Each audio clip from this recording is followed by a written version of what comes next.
Mbote mingi balandi émission na ngai tozokende wapi eza émission moko pona changement de mentalité eza na ebele bayebi ngai mama moi sanza boyebi nga na baaspe ebele boyebi nga na makambo bamaki poso makambo ba analyse en tout cas na ye lisusu la famille parce que eza na bandeko ebele ntango toza kose retrouver na ba émission mutu na mutu pe aza kobakisa implice na communauté ndenge oyo ye azosalela mosala me ngai nalobaka toujours eloko moko na bandeko na biso mpo nazomona bandeko na biso batamangala ebele mpe bazomemama na badistraction ebele mosusu okomona nzambe aza korépondre ye meme kaka na réseau oyo me bamisusu mpe baza na kati ya distraction parce que modèle mosusu azosalela mosala oyo mosusu okoya komema comparaison omoni tala bino bozalaka boye non bandeko na ngai naye koparle bino ezali na révélation moko nzambe auti korevele nga oyo toujours ezali koleka na makambo toza koyoka ya vie ya liwa ya Jani. Alors eza bandeko ebele na ngi nabeta sete avant na essayer mpe kobimisa likambo oyo ndenge vraiment namonaki yango nazoloba bino à chaque fois la famille côté ya spiritualité eza très important yo moto wa mokili oyeba eta na yo na ndenge ya spiritualité soki ezali ndenge nini tozomona na boye na nzoto me mpona makambo mosusu se réaliser ebandaka nanu na spiritualité. Voilà pourquoi nzambe alobi en réalité dans l'homme c'est l'esprit. Et puis bandeko na ngai oyo bozolanda nga oyo bosungaka nga na émission oyo bopartageaka bavideo oyo boyemaka bavideo nazolisa bino ke à travers émission oyo na mosala oyo nga naza kosala na communauté nzambe aza kooriente ngai na makambo ebele na barévélation ebele en tout cas eza na makambo ebele oyo nzambe arevela nga na mona yango ndenge eza kosaaccomplir. Et puis ntango naye koloba likambo oyo nzambe aide ngai na comprendre message oyo alakisaki ngai sire liwa ya Jani liwa moko ezopesa pasi na kati ya famille na ye d'abord biologique et puis na epai ya bakolege na ye et puis na bandeko na biso kati na communauté eza liwa moko oyo vraiment bato ebele bazali vraiment touché bato ebele vraiment bakomi se rappeler peut-être na bapasi oyo bakufela bandeko en tout cas eza liwa moko etelemisi vraiment bandeko na biso même na diaspora me bandeko na biso bazali koyamba ye na miniti oyo na mboka ya bakoko na ye. Alors la famille ebele lelo tozolobela surtout nga nazolobela makombo ya la brune parce que na oyo tozomona na bapreuve oyo tozali nango quand même ndambu tozokolobela kokondane la brune parce que tomoni bapreuve wana. Et puis bandeko na biso mosusu nde nazoloba mutu na mutu azalaka na ndenge akosala analyse na ye eza na bandeko na biso mpe misusu bazokondane famille ya Jani Faye parce que balobi famille ya Jani Faye mpe bakoki kolia mwana na bango basimbisi la brune touche wana selon ba analyse ya bandeko misusu mais bandeko misusu mpe baza koyeba te ke la Bible nzambe azoyesa biso ke la femme sage bâtit sa maison okobâtir yango na ba vie de prière même ici famille ya mobali bazocombattre mobali mais mwasi moto akokanga porte wana tomona nazoba témoignage ebele okomona boye papa azalaki misusu komela masanga mobulu ya basi mwasi azalaki toujours kokende na losambo et puis mwasi akoza losambo wana nzamba yoki kolela na ye a changer mobali na ye. Alors so na ngina loba moi kokota moi la introduction oyo pona kotalisa au moins comment moi ça dans la force ceux qui va sangani njoto moko na mobali ba fandi esika moko ata kutango ndoki ya libanda akokozwa force te ya kokota soki yo mama ofungoli porte te. Eloko na ngina loba par rapport ya révélation nzamba a révéler nga ezalaki message moko si eza message mpona la brune bandeko nalali naza komona tozali kokende eza neti emoni nde tozomona bato bazokende kozela corps ya Jani ndenge mpe namonaki eloko wana na ndoto na ndenge nalalaki bato bazokende me nazalaki na pembeni na nga namoni la brune alataki basket moko boye nabi na lobi na bi basket oyo kokani nga pe naza ndire nango eza kitoko abi oui maman mais namoni esikoyo azokokende mais azalaki un peu agité après azoloba eloko abandi koloba na binanga papa masumu ndenge nini nzela na ye namoni nzela atie biso toleka nzela moko eza neti molai nga na bi te nga namoni nzela papa masumu eza mokuse mais yo nde nzela na okolongwa na ndako na otie oleka bomo teke ya yo nde eza molai après mbala moko sikoyo abandi aseki mwa moke après mbala moko abandi kobina omoni bapa azosala neti ndombolo azobina pena entre temps bato bazokende neti ezalaki lokola matanga moko boye bato bazokende kaka ndenge namoni lelo ndenge bato bazokende ozela jani ndenge mpe bato tozolanda kaka molongo alors ye sikoyo azotambola entre temps azobina pena lokola bapa ya neti ya ndombolo apres mamo ngasi ko nazotalenga kaka ye mo moto azobina me bato tozotambola me ye ndeni azotambola mo moke mona telemi abandi kobina ntango asi kobina po aseki atalinga aseki mosiko aotambola biso tongana aotambola normal me ye siko azotambola obeta neti maboko boye aotia neti maboko boye azotia neti maboko boye me azotambola azalaki vraiment à l'aise te azalaki vraiment posé te alors nga siko na motema naza peut-être komi nazomituna na bi mais pourquoi azotambola momo atalinga moko ndenge eza wana aseki moko siko atamboli moko so abini penenga bi okaka ye mo moto azobina na groupe bato oyo mais bato oyo bazokende liboso eza neti bato moko baza triste mais ye nde moto aza kobina epuis ye nde moto azosala neti nini mama bakoseka moko apres azokotika la famille apres mbala moko na sutuki na pongi ntango na sutuki na pongi nafandi mpe ya na mbeto menga na bima seigneur naloti la bre mais kolota ye nde naloti ye bajara baréaction oyo mais elingi oloba nini nafandi nga mo nazomilobela mbala moko saint esprit ebandi kodiscerne nga ke no bato wana eza bato oyo bazozela oyo ke no namoni na Kinshasa eza bato bazoya koyamba jani epuis ye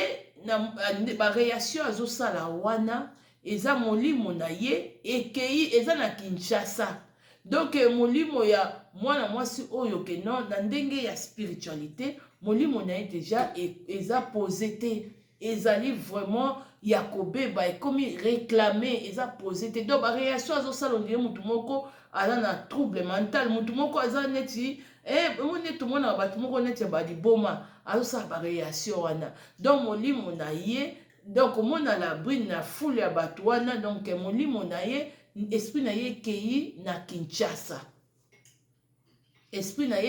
Kinshasa alors nafandi sikoyo donc eloko ezolobelanga kati na nga que non il faut vraiment beaucoup de prières et puis ye moko kati na ye ndenge eza wana à se repentir. Alors bandeko nanga nasi bakongole misusu bazwaka makambo na sérieux mais misusu mpe bazwaka makambo kaka omona boye te boni bilobela boye boni okuta boye mais bozobosana ke non Dieu parle tantôt d'une manière et d'une autre bozobosana ke kotala mingi bolingi koya na ba réseaux sociaux ozoya kokumisa mutu mpona apparence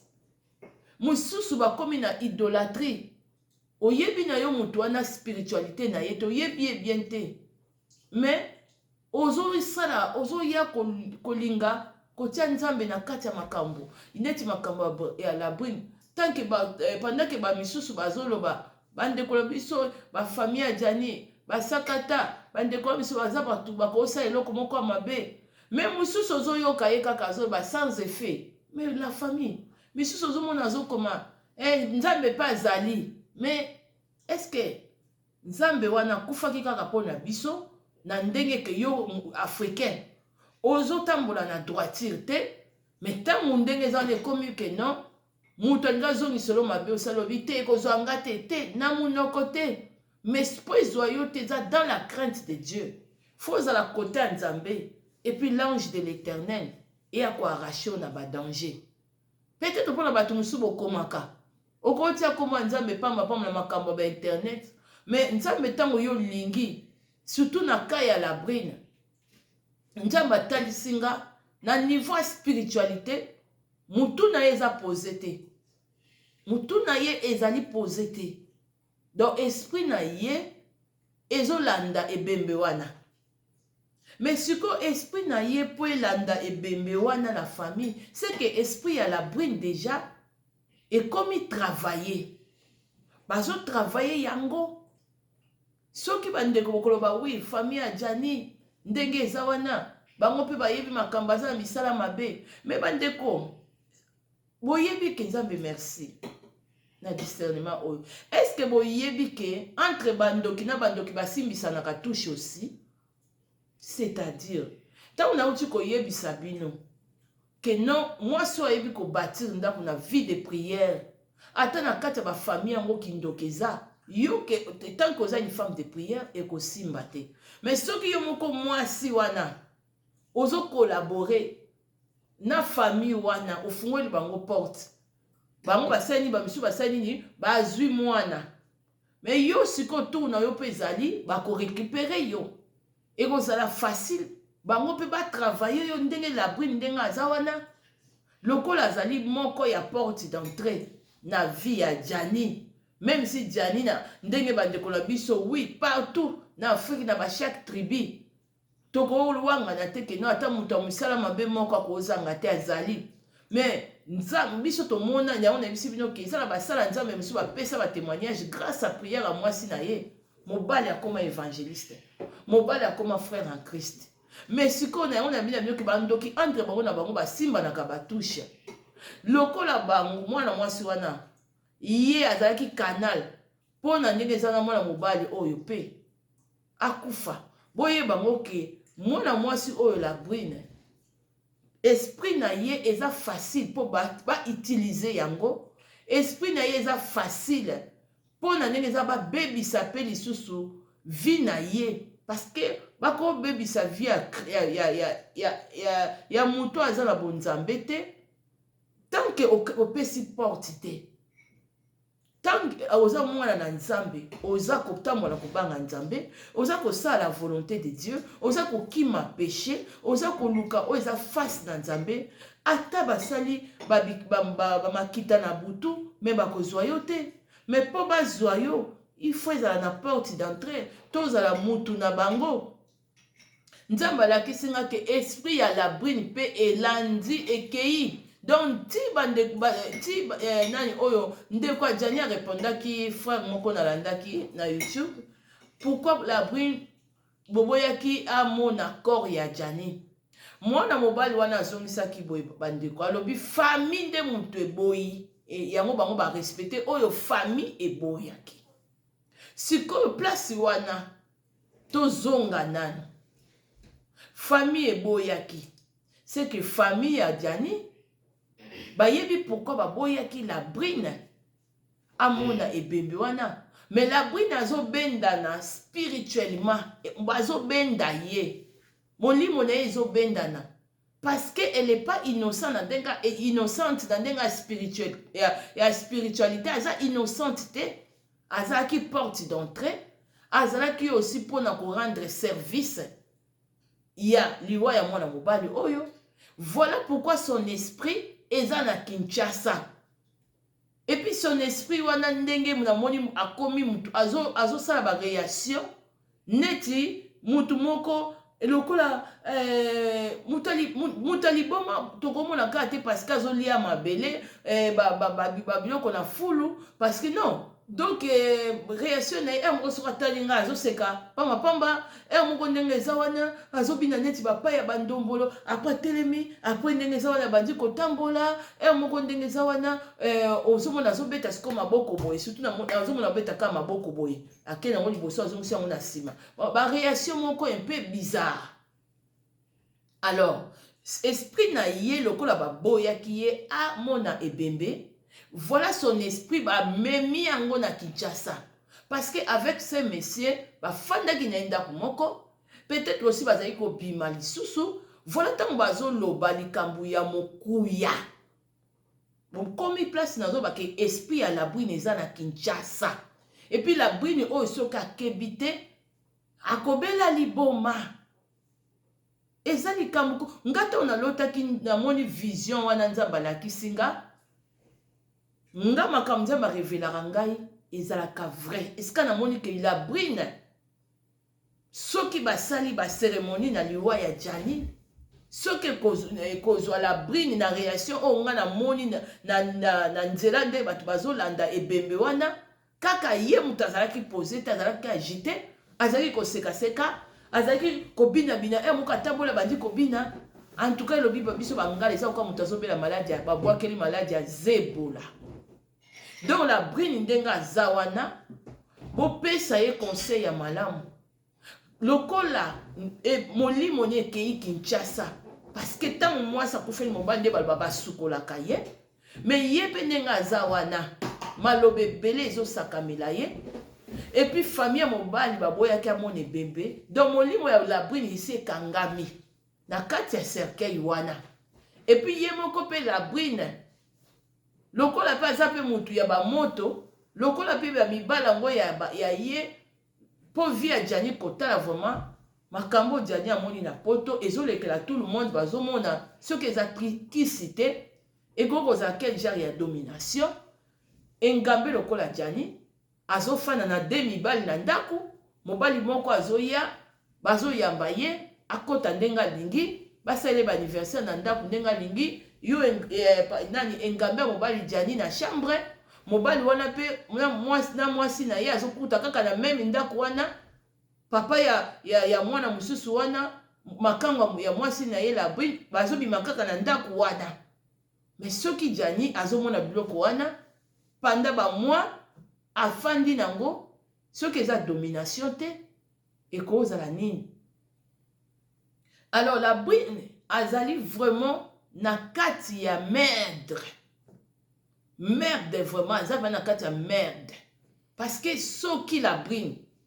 azwi makambo nazoloba na considération te mpo na kati ya motema ne ayebi aussi ndenge alingi atravaille Jani bafundani entre bango na bango bato ya molili bato ya misala mabe yo ozwi mwana yo mpe tour na yo tokosala mpe tobebisa yo ozomona alors famille mpe ya la brine lokola mwana na bino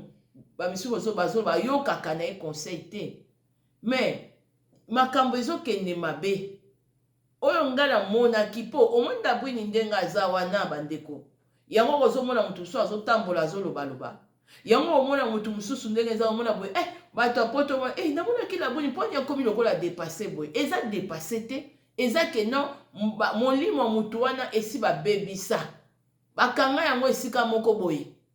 donc mpona kolibere yango faut vie de prière ekomona makambo mosusu bato mosusu meme na poto basalaka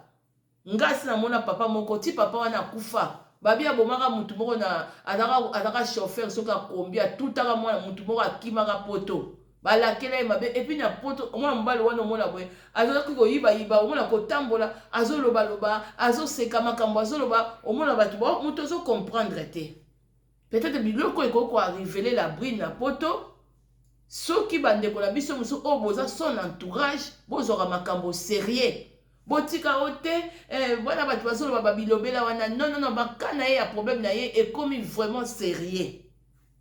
eza kaka te bozoya te famille ya Jani famille yango na lobi famille wana soki mpenza nde bozokopesa bango kaka bamakambo soki eza kaka ke famille jamais soki mwasi aza na vie de prière mwasi akangi ndako famille elingi ezala na force te yango nazotalisa bino ke non puissance oyo ya spiritualité fo ezala moko afungoli porte mosusu akoti oyo akangi porte oyo ya libanda okokokota te donc la brine okomi vraiment na suka parce que peut-être aussi yo pe olingaki ozalaki na besoin o récupérer molimo ya Jani yango moni pe bango bamoni yo na kitalatala balobi omona ebembe te parce que soki yo mpo omonaki yango ozwaki ta ya kosala mpe bacérémonie na yo mpona kobenda esprit ya Jani etikala awa na poto mpo yo dominaka mpe bamibali ndenge bandeki kosala bango deja si batravaille esprit ya mwana mwasi oyo esprit ya mwana mwasi oyo eza travaille même na maloba bokoyebisanga ke non ndenge bandeko biso mosusu basakata bakovangeli wa mwana na bango mais kovangeli wa ezalaka mpe na maloba te bandeko boyebi te ke maloba ezali na force ezali na pouvoir moko ya kobebisa nyonso banda avant Jani Fayaya maloba oyo bango bazoloba bazosaka na famille wana na butu na moi la bwine ayebi yango te yango nde muteke ko bloquer esprit ya la bwine esprit ya la bwine eke Kinshasa parce que la bwine aza na mokuya basukoli ete et puis la bwine ndenge aza wana mokuya na ye soki akebi te ekomemela ye problème ya mutu problème ya maladi moko boye ya mutu mutu ebebi ye mais aza na poto donc basabote ki poto na yo oza na poto mais babebisi yo mutu. Voilà pourquoi moi na ye ko interpréter message oyo tant nzamba la kisaki nga la senga ki discernement na lobi mais ndeni azosala ba réaction oyo. Voilà cet esprit donc diriger nga na discernement mobala kufaki na ndako mobali wana peut-être te me babandai pe kosangana mwa mukenjoto yango nzamba lobi so batu mwasi na mobali bosangani bokomani une seule chair non mais sikoyo esprit wana yango nazobake esprit wana ya la bwine oyo na moni na Kinshasa na etat moko neti mutu aza liboma donc ndenge Jani akei wana molimo ya la bwine pe esekei nango Kinshasa parce que aza mwasi moko basukoli ete maloba eza kolakama na famille ya Jani babendi la bwine esprit na ye ndenge bomoni na France wana mais la bwine déjà dans la Kinshasa. Alors eza likambo sans effet te eza likambo te bakosala eloko te botika eza likambo ya koconfesser la bwine fois makambo oyo au sérieux. Maman ya Jani après matanga famille ya la bwine ndenga dana il faut basala to ata mwana bango ke Kinshasa te même na ba téléphone mwana il faut fungula motema au moins ata koloba liboso ya bato ya communauté te il faut expliquer bango penda clair mwana bango akufela kini po boyebi bande kwa ebela ba maladi musu bato bazala rango awa na poto mundele soko kepa mundele okomona we ba mona ba maladi te surtout ba maladi o eza ya kindoki o esi ba travailler ba mona te oh non mais au moins yo zo kaka douleur ozo kaka passe et arrive na bato musu na poto et puis na ka ya Jani ta ko botika mwana bato ndenge eza wana eloko moko te eloko eza nango te bamoni eloko te elaka AVC mais yesu koyo mwana mwasi na AVC wana yende mutazali mieux placé koloba lisusu ke non en tout cas pour mwana mbalo musisa mutu ekatana amona ke eloko nini mangala nini oyo balobelaki ye esalaki ye choc mpo na ndenge eza wana musisa mutu na ekatana donc eza la brine mutu akoko yebisa famille ya Jani boke nango kate likambo ya o te eza nango eloko te eza eloko esepasaki. Alors ntango la bandeko oyo boza na ba internet boyeba kopesa mwana mwasi o conseil botika aza mama ya bana to soki mutu na ye ndenga na moni bajanga mutu wana soki bandi kokoma na kibomoto boye mundela kozwa bana po bazo bakesala o ba nini oyo ba contrôle bakomona ke non mutu eza sous juste te omoni emsu kozwa mwana ezolekana ndenga kozwa bana ezolekana ndenga ba spiritualité ebele baza na poto awa baboto bomba na liloko moko ba comprendre te nzoka kombe badaki na molimo. La famille eza sérieux likambo la brine esprit na eza na Kinshasa parce que azana moku donc mobala kufifa kata bango ba lien wana il faut ba lien wana katana ya ba maloba ya ko sukola la brine ozomona ya ko libérer ye ezaka kate que non les deux nini famille na ye kaka ote ba kosala te eloko te non mobali afandaki na ndako na ye mobali akufeli su na ndako na ye eza libabe ezali ngambo eza libabe eza ata ko déménager na ye mulimo wana ya mokuya ya Jani ekolanda ye yango moni ti Jani azongi Kinshasa babendi molimo ya la brine eke Kinshasa pona ba travailler yango bien soki la brine ofungoli motema na yo omoni oke kosola na bango mwana na bino oui akufi mais naza responsable na pression napesaki ye na ndako façon aussi nazalaki kovivre na ye asupporte te koluka bamidi ya 14h te mama oza na bana seule vérité elongolaka bacondamnation baréclamation vérité c'est Jésus-Christ alobi je suis le chemin la vie la vérité. Voilà pourquoi mon abou n'a se réponds-toi parce que au réussir te à redominer corps ya Djani c'est trop tard pour toi ma belle dans le sens que ebembese kei mais devant Jésus-Christ c'est trop tard te parce que ce que y qu'on reconnaître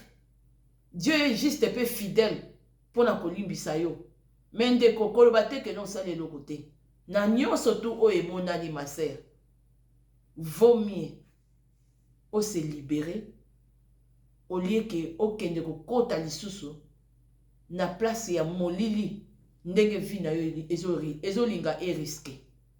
Voilà, c'est un peu ça la famille parce que n'a eu temps il y a quoi interpréter message au bien tokutani prochainement. En tout cas nakoya aussi na analyse posée sur alliance à Sylvie Faye. Merci beaucoup. Vous allez bien aimer vidéo, partager vidéo. Merci beaucoup. Bye.